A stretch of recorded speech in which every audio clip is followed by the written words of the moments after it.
Henry only made 4 league appearances during his second spell with the Gunners, scoring his only goal in his final appearance in the competition. Got his cross in, Thierry Henry!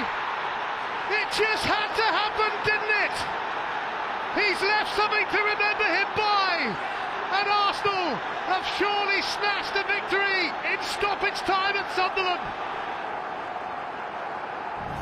Right, so this summer saw Ashley Young return to Aston Villa 10 years after he left the club for Manchester United. During his 4.5 seasons at Villa, Young played close to 200 games for the club before he switched to Old Trafford, where he eventually won the Premier League, FA Cup and League Cup. Last season saw Young add to his trophy cabinet in Italy, though, winning Serie A with Inter Milan.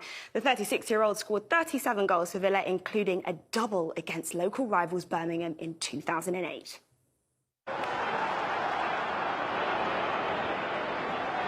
Here's Rio Coca. Barry's gone on ahead. Gareth Barry, away by Ridgewell, Melberg, and Ashley Young! That's a cracking finish from Ashley Young! Barry got into a good position, and what a fine clinical strike! Well, he's revelling in this new role. Go where he can to create chaos, and chaos he does. Now, given that this is an archive show and this is Brentford's first ever Premier League season, I think this year we're going to have to twist the theme ever so slightly on these shows. But I guess, Anita, we make the rules, so there. I mean, you've already broken the rules. Yes, so. I have, yeah. So for Brentford, we're going to look at a couple of top flight players who Beans fans might welcome back in the future, starting with Saïd Benrahma, who's made a strong start to the season. The Algerian scored 30 goals in 94 games across all competitions for Brentford. That form earned him a move to West Ham in 2020, with Benrahma becoming a key part of David Moyes' side. Yep, another option is Ollie Watkins, who's another player who made his way to the Premier League thanks to his strong form at Brentford. The striker hit 49 goals in 143 games for the Bees and got a warm welcome from the away end at Villa Park in match week 3 as well. As it stands, there are 6 former Brentford men playing in the Premier League this season, with Ezri Konsa joining Watkins at Aston Villa, Neil Maupay, James Tarkowski and Stuart Dallas being the others. It's clear the club have a great eye for talent. Now, Glenn Murray first joined Brighton in January 2007 and helped the Seagulls gain promotion to the Championship before making a brave move to bitter rivals Crystal Palace. Murray landed in the Premier League with the Eagles before spells with Reading and Bournemouth. The striker found his way back down to the South Coast in 2017 and once again celebrated a promotion with the club, this time up to the top flight. One of his most memorable goals in his second spell with Brighton came at Selhurst Park in a hotly fought derby against his former side. Townsend's made an early run forward here. Well marshalled by Lewis Dunk. And now Murray could be in. Mistake from Tompkins. What a goal from Glenn Murray. He's hardly had a touch. Only starting because of an injury to Florian Andone. And Glenn Murray's first sight of goal gives Brighton the lead in this most intense of rivalries.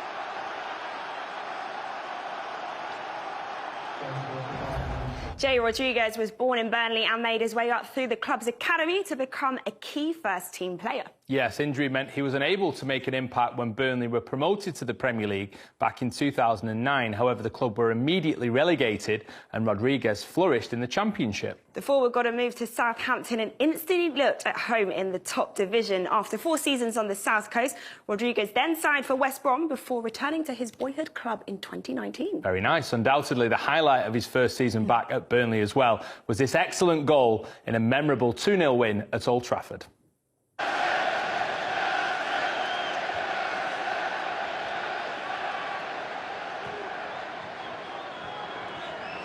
Wood, Rodriguez, oh! Screamer! Wow, he flashed that in! The hair could barely twitch! And Burnley have a 2-goal advantage in front of the Stretford end. Chelsea broke their transfer record to bring Romelu Lukaku back to the club this summer, with the Belgian returning to Stamford Bridge after 10 years away from the club. Right, and I think it's no secret that Lukaku grew up idolising Didier Drogba, with the Ivorian also playing for Chelsea across 2 spells. Yeah, Drogba became a club legend during his first period at Stamford Bridge, helping the club to win 3 Premier League titles and, of course, scoring the winning penalty in the 2012 Champions League final. It looked like the famous game in Munich would be his last for Chelsea. However, he returned to the club in 2014. Drogba scored 4 goals in the 2014-15 season, helping Chelsea win yet another Premier League title. At 36 years old, the striker proved he could still secure goals at the highest level. Here comes the corner, and it's in. Didier Drogba rolls back the years. Manchester United trail to a Chelsea pensioner.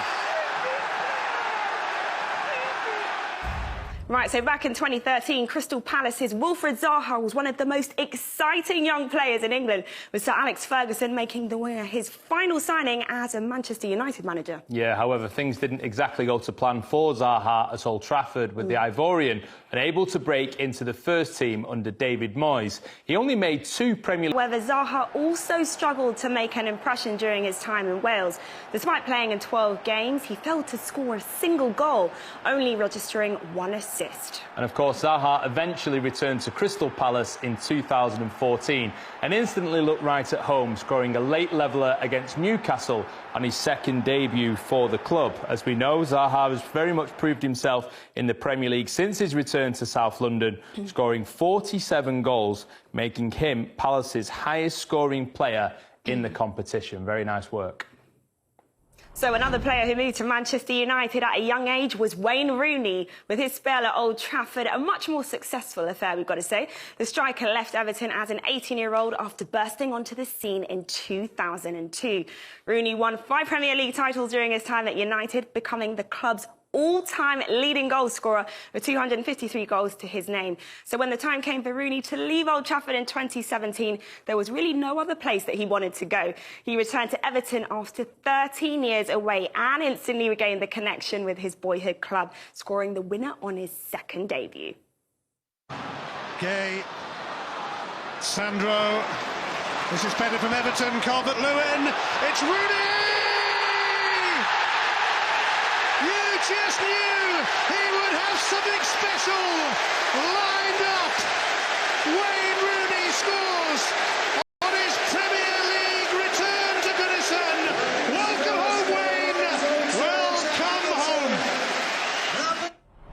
OK, we are heading a little deeper into the Premier League archives for Leeds United's representative on our list today. Local lad David Batty graduated from the club's academy to become a first-team regular. Look at his fresh face. Helping the club win the First Division title in 1992. A year later, the midfielder moved to Blackburn Rovers, where he became a Premier League winner, of course. From Blackburn, he moved to Newcastle before eventually returning to Leeds in 1998.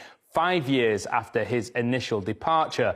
Now, more experienced and less fresh-faced David Batty was part of an important part of the Leeds squad that reached the Champions League semi-final in 2001 and retired at the club he started his career at in 2004. Batty only ever scored 1 Premier League goal for the club, which came in his first spell during a 3-0 win over Middlesbrough at Ellen Road in 1993. Guppy helped Leicester win the League Cup in the 1999-2000 campaign in the highlight of his first spell with the Foxes. Yes, the winger was a favourite of manager Martin O'Neill, who took Guppy with him from Leicester to Celtic in 2001. He then returned to Leicester in 2004, making 15 appearances without scoring a goal. Despite this, Guppy remains a popular figure amongst Foxes fans and is fondly remembered for goals like this from his first spell at the club. Now Leicester are passing the ball as though they really believe something can happen here. Guppy on his right foot. Brilliant goal by Steve Guppy.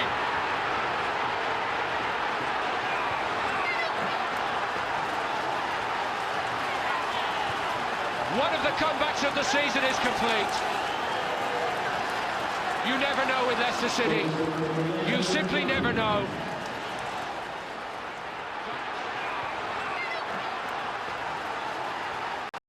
Okay, so we've been asking you guys at home to tell us who you'd like to see return to your club using the hashtag PLFans on Twitter. And thank you, some of you got in touch. So